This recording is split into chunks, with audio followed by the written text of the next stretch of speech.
They had a lot of money when I started. They had no money when I finished. And now they have $300 billion and another $300 billion from their wholly owned subsidiary, Iraq. You know, Iraq has more oil than almost anybody. It's like massive. But they didn't keep the oil. And they have hundreds of billions of dollars right now. Under my administration, we had no war in the Middle East. We had no war in Europe. We had harmony in Asia. We had no inflation. We had no Afghanistan catastrophe. Instead, we had peace, peace, peace. We had a lot of peace. Yes, look, I called a meeting of the G7 today. We're working on a joint statement all of us agree on, from Japan to France to Germany to et cetera. And what we're doing in that regard is we're making it clear that there are things that have to be done.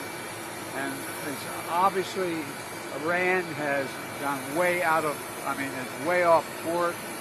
We're going to put together a joint statement. Hasn't been done yet. It'll be done before too long, probably by the time we land. And there's going to be some sanctions imposed on Iran. Sir, do you support an attack on Iran's nuclear sites by Israel?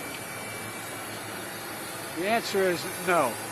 I think there's things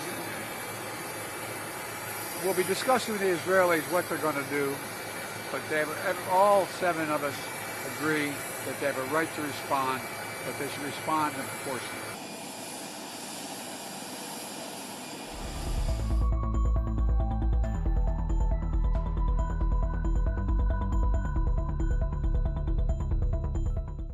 My message to any state or any other hostile actor thinking about attacking Israel remains the same as it was a week ago. Don't. Since this terrorist attack took place, we've seen it described as Israel's 9/11. Well, for a nation the size of Israel, it was like 15 9/11s. The scale may be different, but I'm sure those horrors have tapped into some kind of primal feeling in Israel, just like it did and felt in the United States. Shock, pain, rage, an all-consuming rage. I understand, and many Americans understand. You can't look at what has happened here to your mothers, your fathers, your grandparents, sons, daughters, children, even babies, and not scream out for justice. Justice must be done. States of America, USA says it will not back Israel's strike on Iran's nuclear plants if and when that happens. Joe Biden has said, must not attack Iran's nuclear sites. Sanctions to be imposed on Iran, however, is what Biden has said, and that this is time for diplomatic talks between the two nations. Remember, USA and Iran have been arch rivals. I'm joined by our managing editor, Gaurav Sawant, this morning for the latest. Gaurav, good morning. This is very interesting because how the nuclear plants of Iran have been for long a bone of contention, have been in many ways the reason for sanctions as well. Why do you think this time Biden says sanctions may happen, but not supportive of a strike on it? That could lead to massive escalation in the region in case Israel were to directly target the nuclear installations across Iran or even sections of that nuclear installations. But that is something that Israel is very seriously considering. Of course, it's a former Prime Minister of Israel, Naftali Bennett, who went on record to say that this is a golden opportunity, once in a 50-year opportunity that Israel now has after a series of missile strikes to target the nuclear installations and ensure Iran does not make a nuclear bomb. That is something that is a red line as far as now the situation goes. The United States is saying the U.S. will not support an attack on a nuclear installation because that would lead to consequences. If you recall what President Pezeshkian of Iran said just yesterday, that in case there is a retaliation from Israel, the retaliation then from Iran would be even more devastating. These are about 180 ballistic missiles that have been used so far in that first attack. According to reports, there are about 3,000 plus missiles, ballistic missiles that Iran has. So you can only imagine what that next phase could be. But that is unlikely to deter Israel as it plans its response. Whether that is targeting the power, the electricity power plants, whether it is targeting the oil wells or the oil infrastructure, the power infrastructure, or targeted attacks on the command and control structure and taking out the leadership, it remains to be seen what Israel does and when. And possibly can diplomatic talks ease the tensions, or will we see an escalation? Gaurav, thank you very much for now. So that is what the USA has said. Sanctions may come, but not supportive of a strike on the nuclear plants in Iran. Our top focus remains the war in West Asia. And let's take a look first at the top developments that are coming in this evening. According to the Lebanese government, a total of 1,974 people have been killed, including over 100 children since the start of the Israeli attacks on Lebanon over the last year. The Lebanese army today fired back at Israeli forces after a soldier was killed during an evacuation mission. Israel military today urged residents of over 20 towns in South Lebanon to evacuate their homes immediately. Recent Israeli airstrikes are causing significant destruction in Beirut's southern suburb of Daiye. The strikes leveled buildings and left behind scenes of destruction, shattered infrastructure and rubble all across. Iranian President Masoud Pezeshkian has warned of a strong response from Tehran to any further Israeli actions. The Iranian president said that if Israel acts in one way against Iran, then Tehran will respond an even more severe way. Hezbollah has fired rockets at targets in northern Israel. Thick plumes of smoke were seen in northern Israel after the attacks. The Israeli army said that approximately 25 projectiles were identified crossing in from Lebanon. Long queues of passengers were seen inside Beirut's Rafiq Hariri International Airports, many scrambling to leave the country amidst growing uncertainty. Western nations are drafting contingency plans to evacuate their citizens from Lebanon after the dramatic escalation in the conflict. As you can see, the world remains on the edge, waiting for Israel's next move. Will Israel retaliate against Iran, and if so, how? In a few days from now, it will be the first anniversary of the October 7th attack on Israel. It's yet, remember, to respond to Israel's missile strikes, even as it continues its offensive against Hamas in Gaza and Hezbollah in Lebanon. What lies ahead? It's our top story.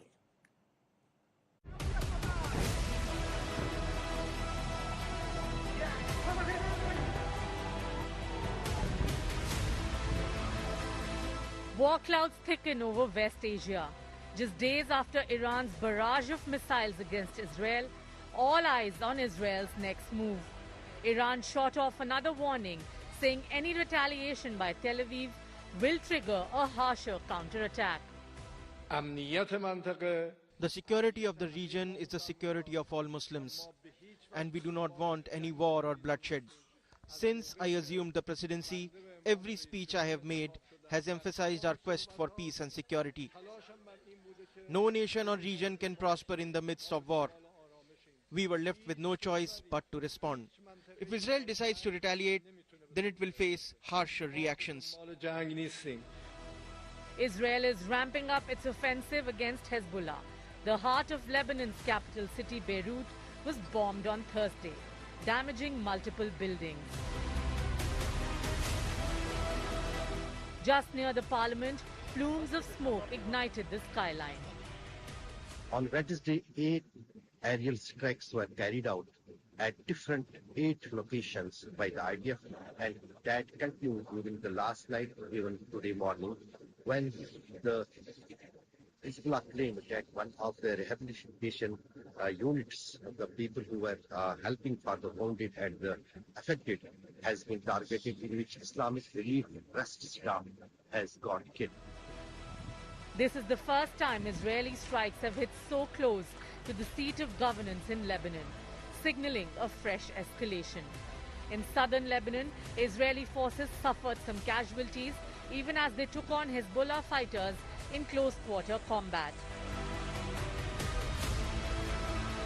Israel also bombed a weapons depot in the coastal city of Jabaleh in Syria. Meanwhile, Houthis in Yemen claim to have launched another drone attack at Israel. In continuation of the victory for the oppression of Palestinian and Lebanese people and in support of Palestinian and Lebanese resistances, the Yemeni armed forces, drone air force carried out a military operation targeting a vital target in Jaffa area, Tel Aviv, in occupied Palestine, using a number of drones. The operation achieved its goals successfully. The multi-front war is expanding by the hour.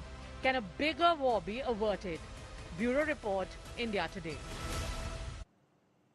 My first guest is Mustafa Barghouti. He's the Secretary General of the Palestinian National Authority. Appreciate you joining us, Mr. Barghouti. How do you explain the fact at the very outset that we saw celebrations after the Iranian military response 2 days ago, Hamas praising it as a heroic missile strike on Israel? Are you endorsing this kind of politics of retaliatory strikes? And if Iran engages in ballistic missile strikes on Israel and Hamas celebrates, what do you expect Israel to do? Is Hamas going to celebrate when missile strikes are directed at Israel?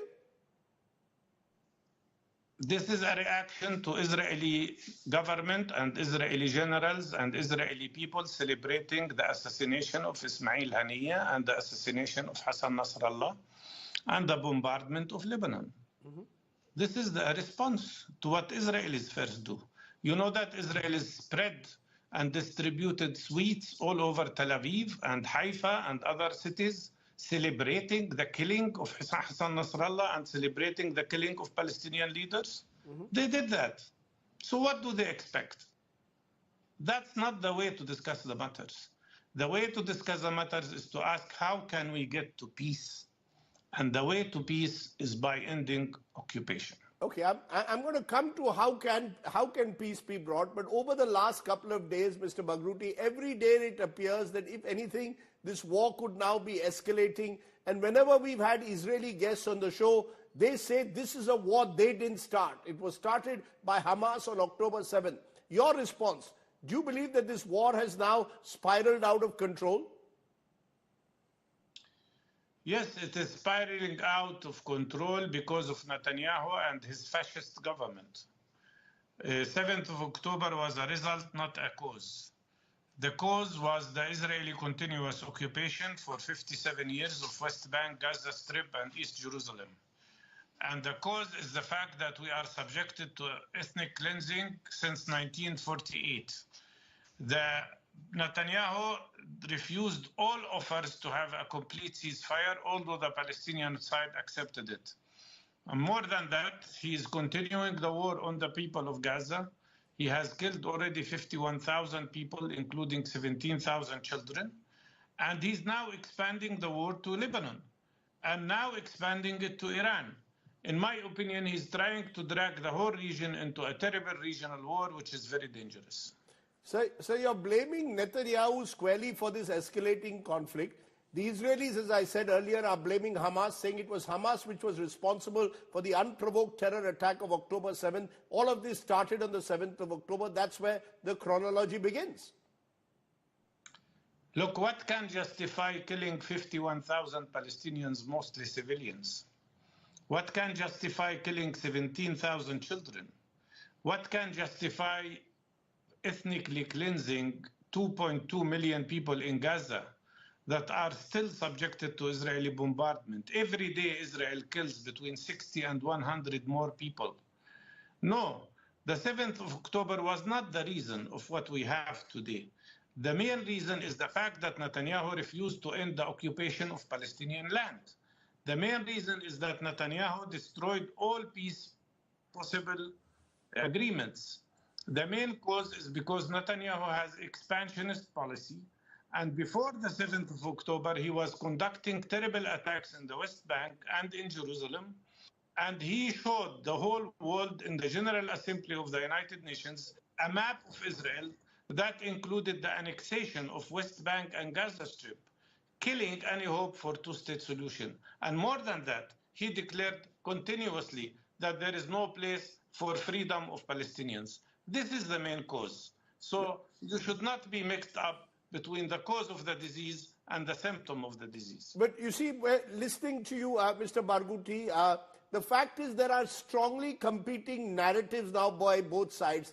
Each of you target each other, blame the other for this war, even as innocents are dying. The question, therefore, is what lies ahead? According to Israelis, the very minimum is to ensure the return of a return to a ceasefire is the return of the 102 hostages that are still held by the Palestinians, by the Hamas. They say if those hostages are returned, then at least that could be a first step towards pushing towards some kind of a ceasefire. But there is still no sign of those hostages being returned back, Mr. Barghouti. How many hostages there are from Israel? 102. And how many Palestinian hostages are in Israeli prisons? 11,000 in the West Bank and 5,000 in Gaza. 16,000 Palestinian hostages, including 860 children, are imprisoned by Israel. Palestinian side agreed 4 times to have a ceasefire and exchange of prisoners so that Israeli prisoners will be released, and in exchange a number of Palestinian prisoners would be released. 4 times Netanyahu undermined that agreement, including the one that was presented by Mr. Biden, the President of the United States, claiming it came to him from Netanyahu. Netanyahu undermined it continuously. Netanyahu doesn't care about what you call Israeli hostages.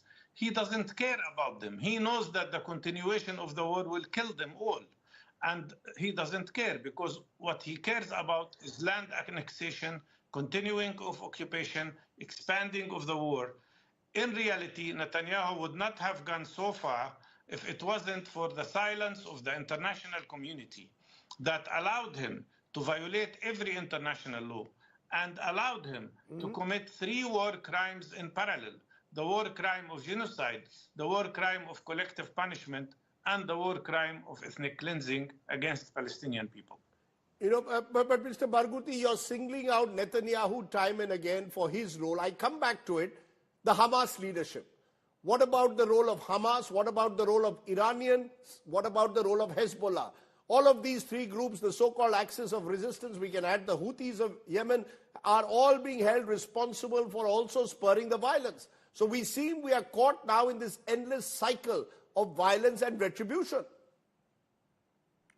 Iran, Hezbollah, and Hamas declared they will stop all military actions if Israel accepts to stop the war on Gaza, and if Israel accepts ceasefire.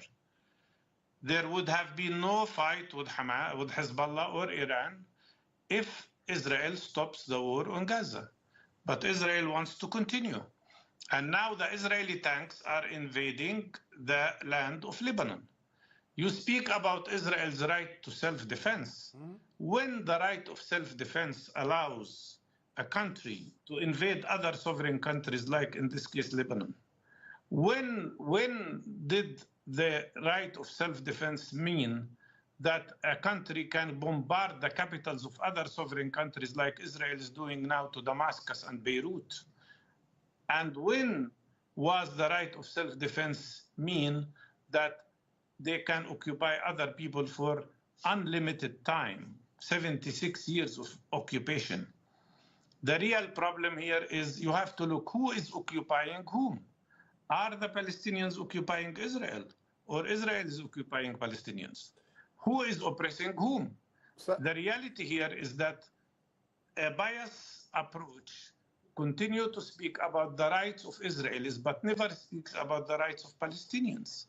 All we are asking for is to be equally treated, to accept us as equal human beings to Israelis and Jewish people.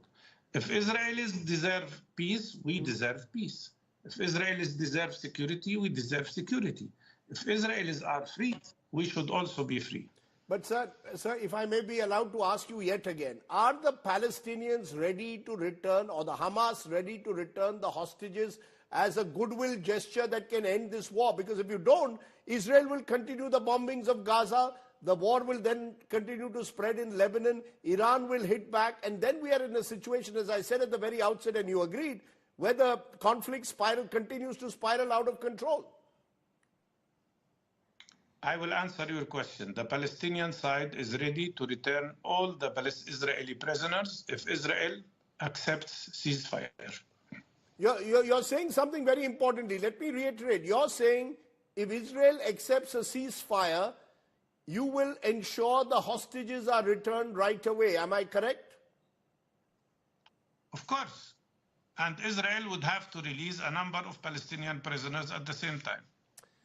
Mr. Barghouti, let me I'll also ask you about another concern as this war spreads, that even the Arab world is no longer supportive of Iran or indeed of Hezbollah and Hamas. They're worried about a radical Islam spreading across the region that Iran has already as part of its axis with the Houthis, the Hamas and the Hezbollah. The more moderate Arab states do not want, Mr. Barghouti, this war to escalate. They too are distancing themselves from Iran's actions and, dare I say, even the Palestinians in a way.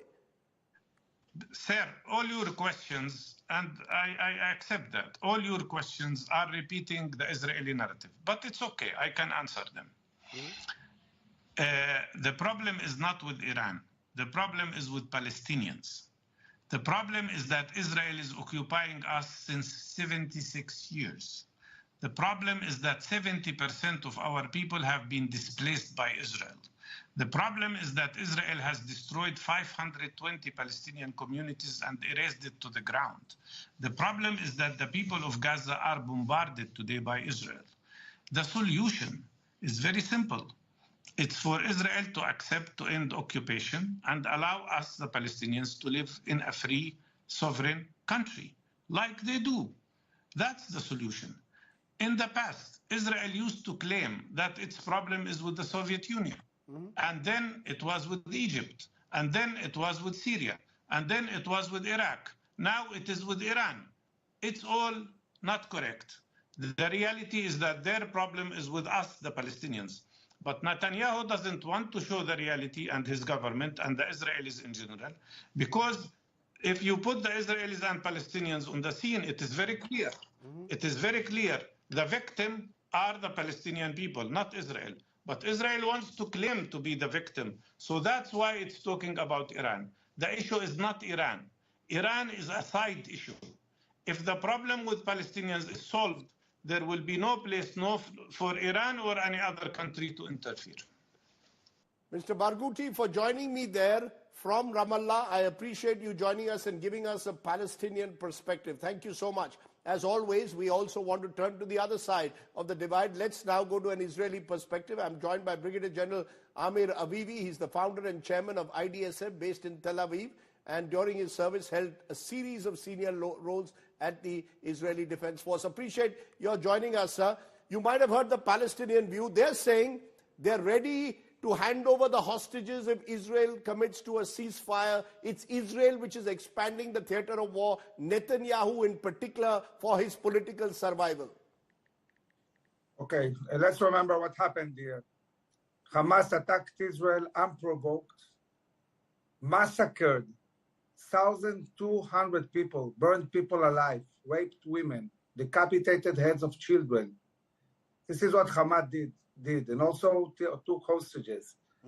Now, Israel set very clear goals of war in Gaza: to eradicate Hamas, which is a terror organization, to eradicate Hamas as a military and governmental entity, to bring back all the hostages, and to create a reality in Gaza where never again there will be a terror army. Hamas has grown a terror organization the size of all of ISIS, and also the techniques and way of doing things like ISIS. Israel cannot have a terror army on its borders, and therefore Israel is willing to do a limited ceasefire to get the hostages, but not enable Hamas to end the war in a way that Hamas will rebuild itself from scratch, and in a year will have again a huge terror army. No, but we've got a Palestinian voice today, Mr. Barghouti, saying they are ready to return the hostages in return for a ceasefire. Is Israel ready to accept that, or does Israel believe that this is now a war to the finish? Well, forget Hamas. You're now targeting Hezbollah as well. I explained very clearly. We are willing for a short ceasefire. We are not willing to let Hamas stay in power. Israel is going to eradicate Hamas. When we finish the war, there will be no Hamas. Yes, but jihad. in the process, you've got thousands of civilians, as you see, have died. I mean, where does this stop, sir? Where does this stop? So it will stop when Hamas will be eradicated and all our hostages will be back. And we're not killing thousands of citizens. We send the citizens to a designated humanitarian area, which is safe, in a place where we don't attack. We're fighting terrorists. Some of them, I mean, the way they operate is to use citizens as human shields. This makes things more complicated.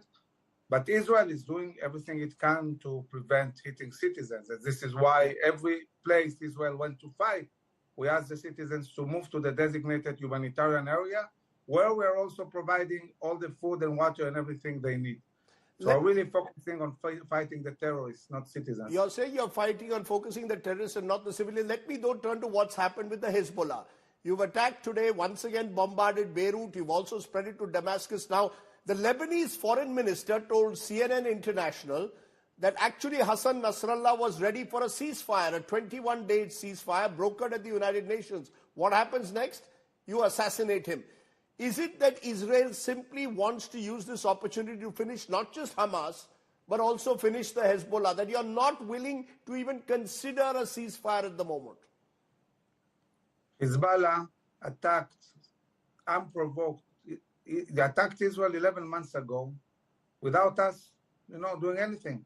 They shot us for 11 months. We had to evacuate 60,000 Israeli citizens from their homes. They shot Israeli homes. They shot Israeli citizens for 11 months. After 11 months, Israel has shifted the center of gravity from Gaza to the north to restore security. And the goal of war is to create the terms to bring back these Israeli citizens safely home to an environment where they can actually live. Now, Hezbollah was planning to do exactly the same massacre Hamas did. They built tunnels on our borders. They brought tens of thousands of terrorists. We know what they wanted to do. We have the maps. We have everything. And now, in order to bring back security, we need to create a buffer zone north of our towns to make sure they cannot attack. Now, Hezbollah was very surprised by how effective Israel's attack was, and they got into a state of shock and awe, and they wanted a ceasefire to rearm and regroup. We're not going to give them time to rearm, to regroup. We are going to create the terms needed to bring back safely our citizens home, and also in this case, Israel has the Lebanese citizens to move north. So they're not in the area of fighting, and the Israeli Defense Forces are fighting now, fierce fight, with Hezbollah terrorists in South Lebanon. And when this will end, this area will be clean of terrorists, and we will be able to bring back our citizens safely. I want to remind both Hamas and Hezbollah attacked Israel unprovoked and started a war. And when you start a war, when you kill citizens, there is repercussions. No, but Lebanon now says 1,970 Lebanese citizens, including children, have been killed in the last few days of bombings.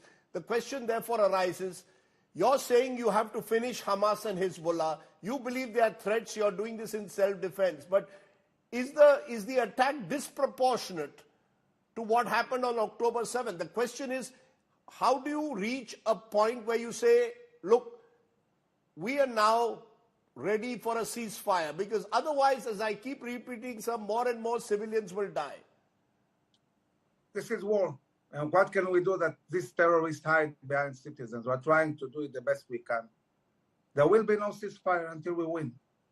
We are going to eradicate them, these terror organizations, these vicious terror organizations that have raped women, burned people alive, decapitated dead of children. These terrorist organizations cannot exist.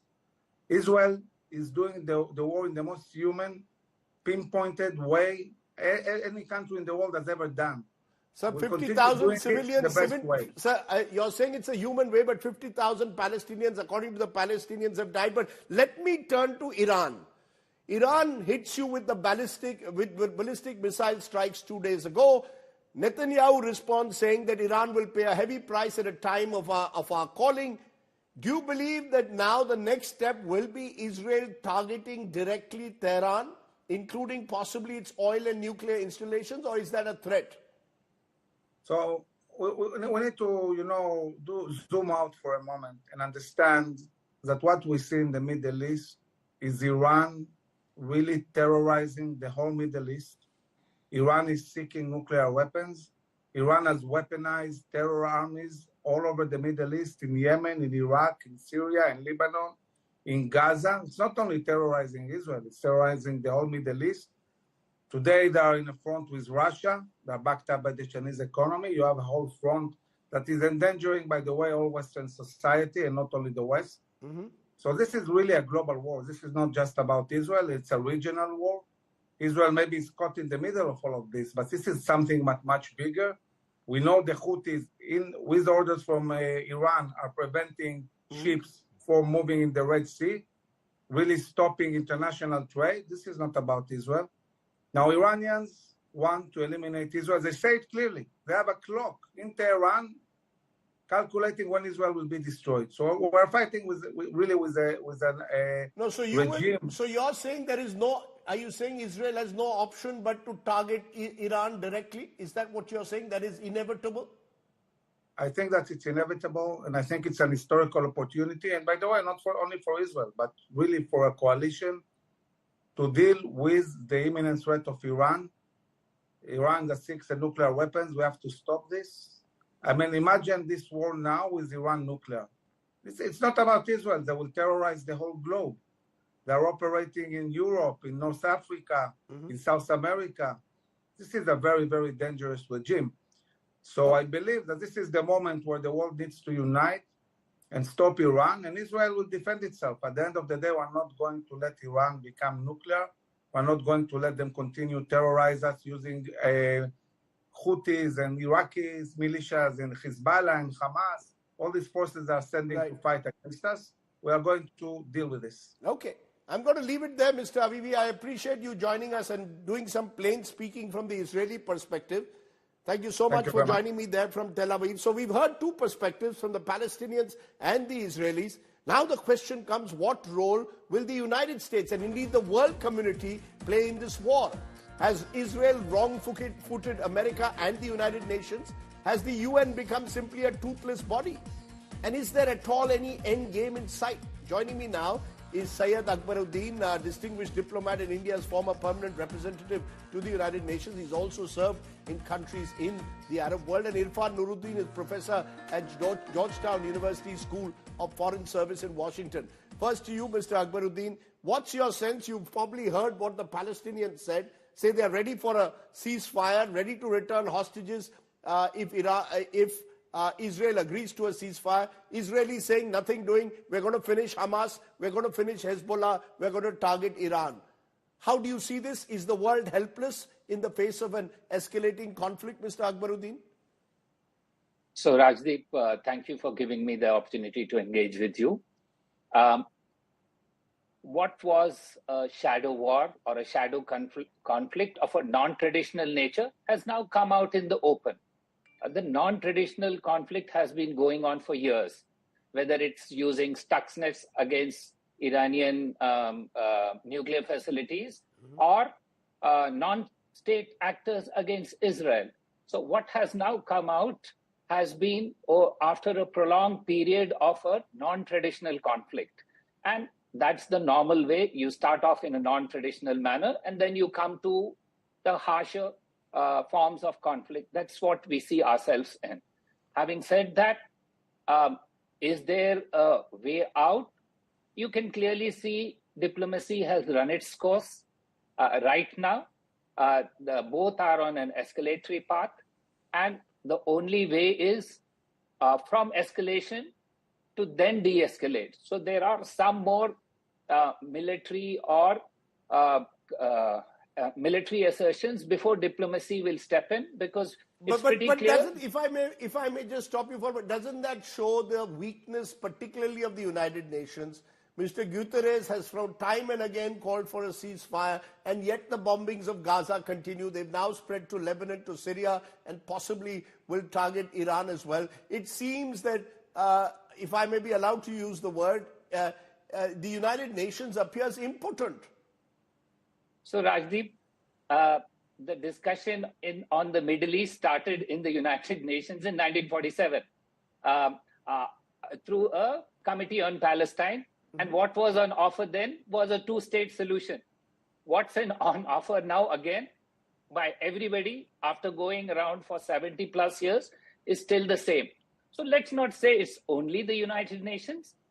Diplomacy by everybody, the US, Russia, everybody else has not succeeded, and we can get into the reasons. So I don't think what hasn't been possible for 70 plus years should be laid firmly at the door of one entity. But all of us haven't succeeded, and that's a fair thing to say. Let me for a moment bring in Irfan Nuruddin. Irfan Nuruddin, America, billed as the superpower of the world, caught in a presidential election of its own, a very polarizing election. It seems Biden's administration is helpless at the moment. There was talk that a Lebanese foreign minister to CNN International claimed that Nasrallah was ready for a ceasefire, brokered possibly by the UN and America, but nothing happened out of it. I think you're absolutely right. I mean, there's a couple of factors here. One is, of course, that this is a month from the presidential election on November 5th.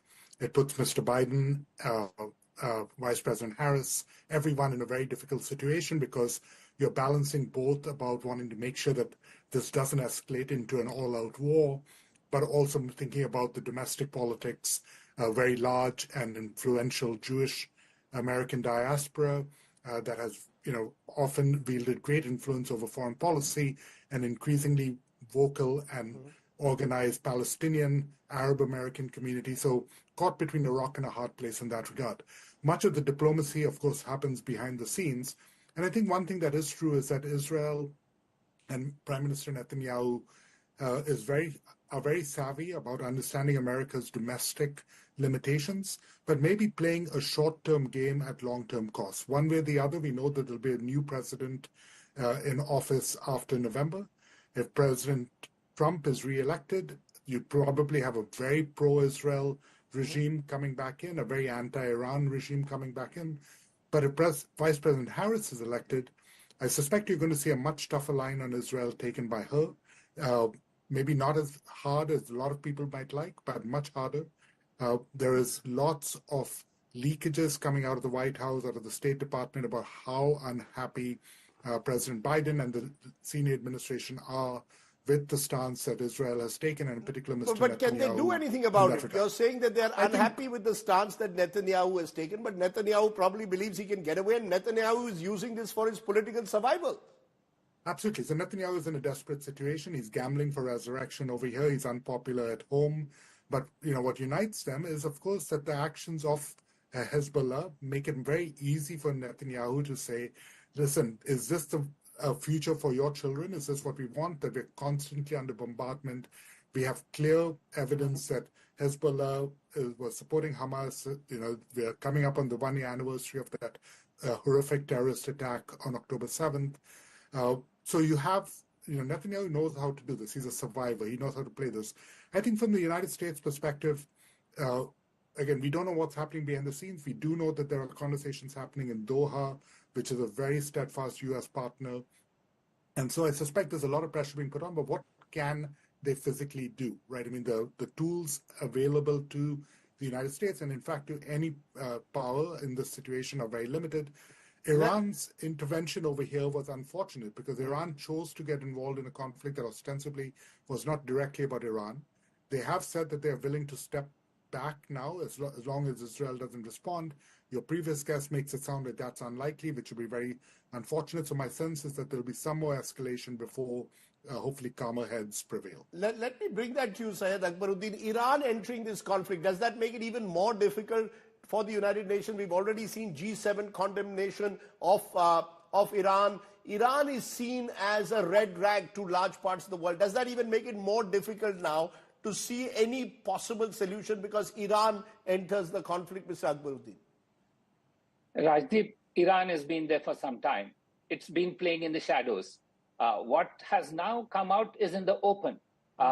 Everybody knows that there are non-state actors who have been funded by Iran, who have been armed by Iran. So it's a project which has been going on for years. Yes, that it has come out in the open has created a flutter because you are now going to see the second divide in the Middle East. The first divide was between Arabs and Israelis on the Palestine issue.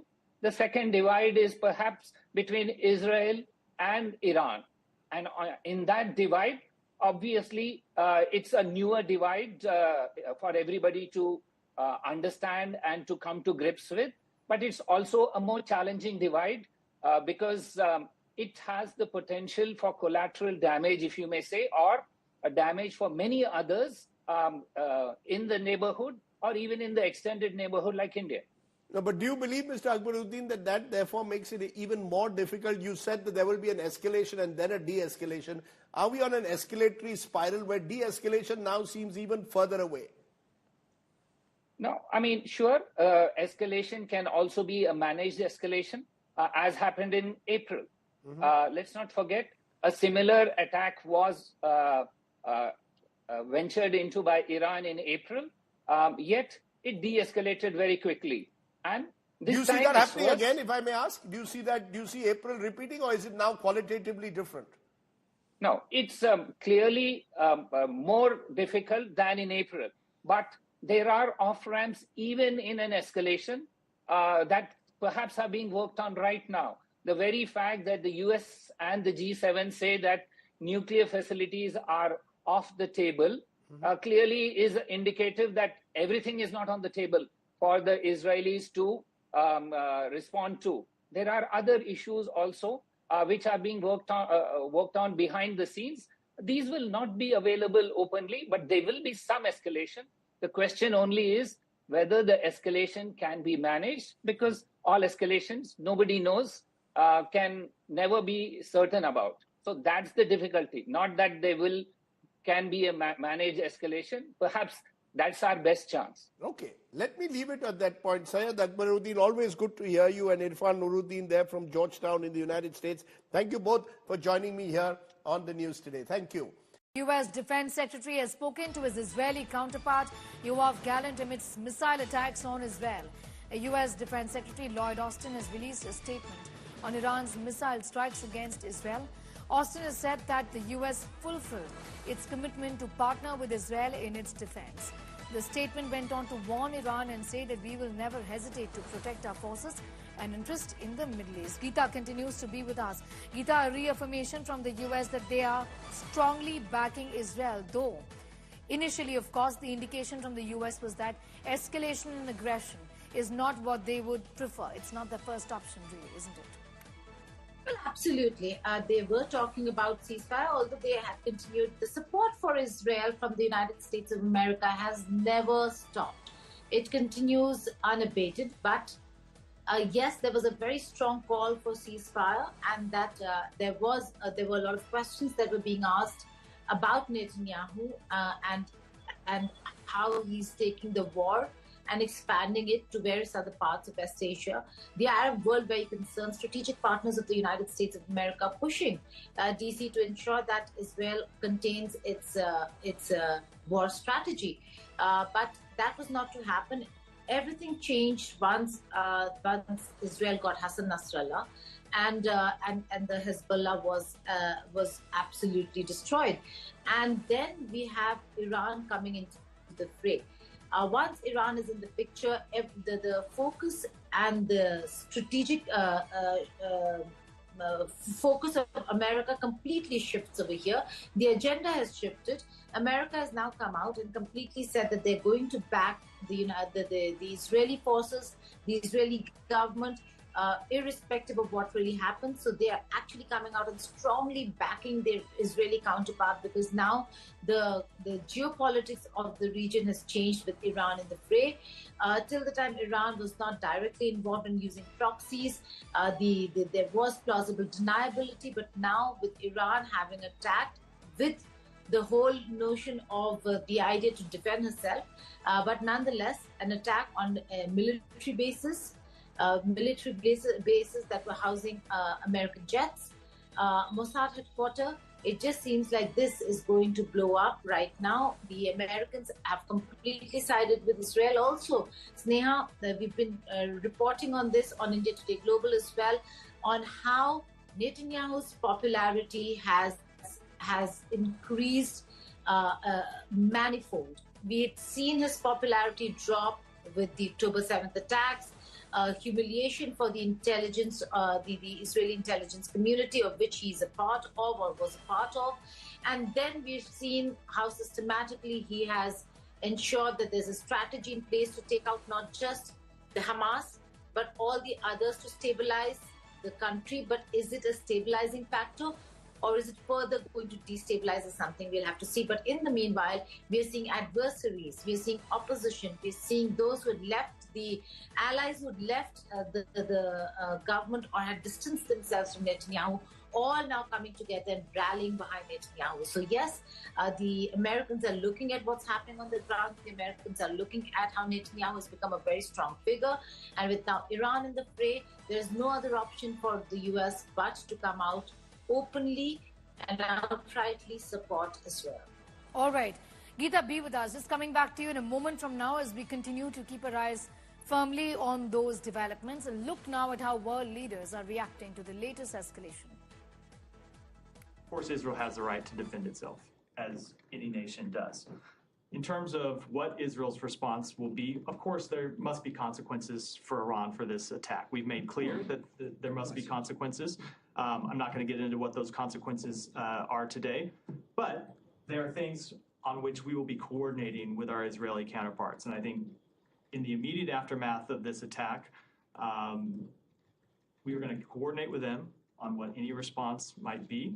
I think it's important that we are able to defeat this attack through successful work with Israel and with our partners, and we will work with them on what a response might look like, but I'm not at the position just 2.5 hours after this event occurred to offer what that might look like today. I wanted to say a few words about Iran's missile attack on Israel today. At my direction, the United States military actively supported the defense of Israel, and we're still assessing the impact. But based on what we know now, the attack appears to have been defeated and ineffective. And this is testament to Israeli military capability and U.S. military.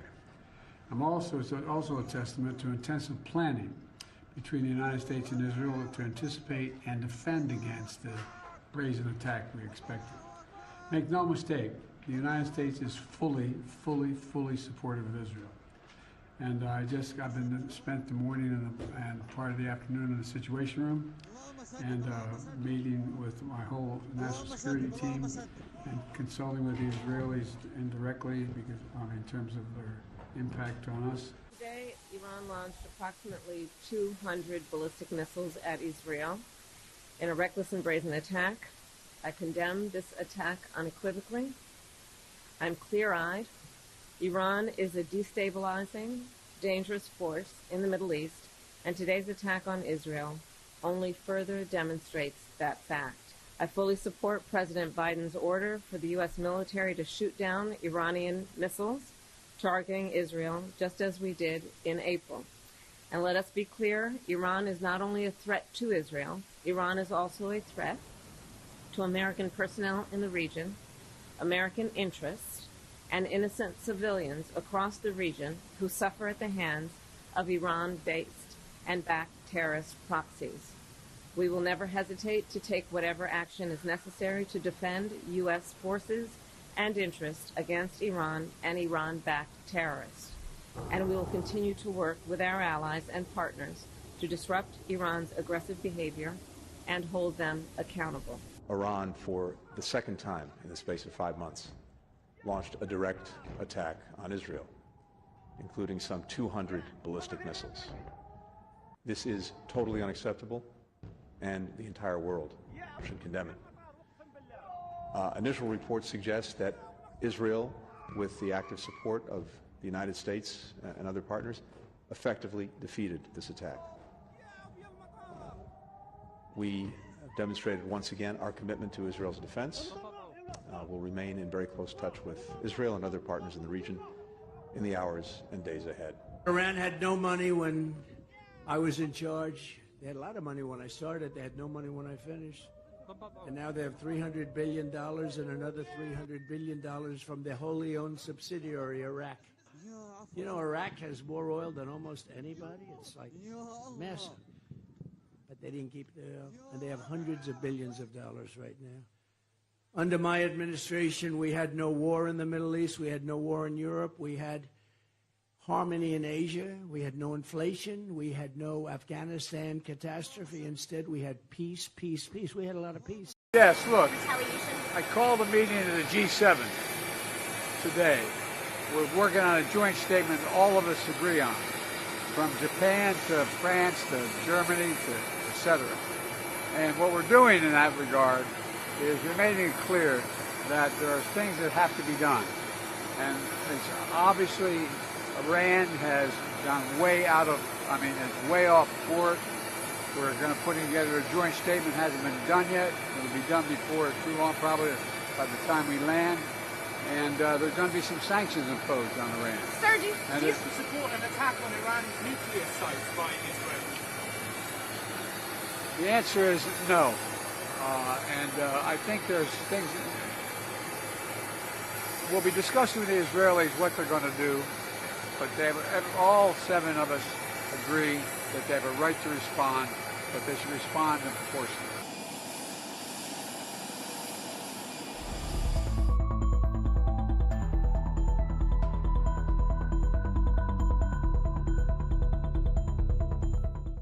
My message to any state or any other hostile actor thinking about attacking Israel remains the same as it was a week ago. Don't.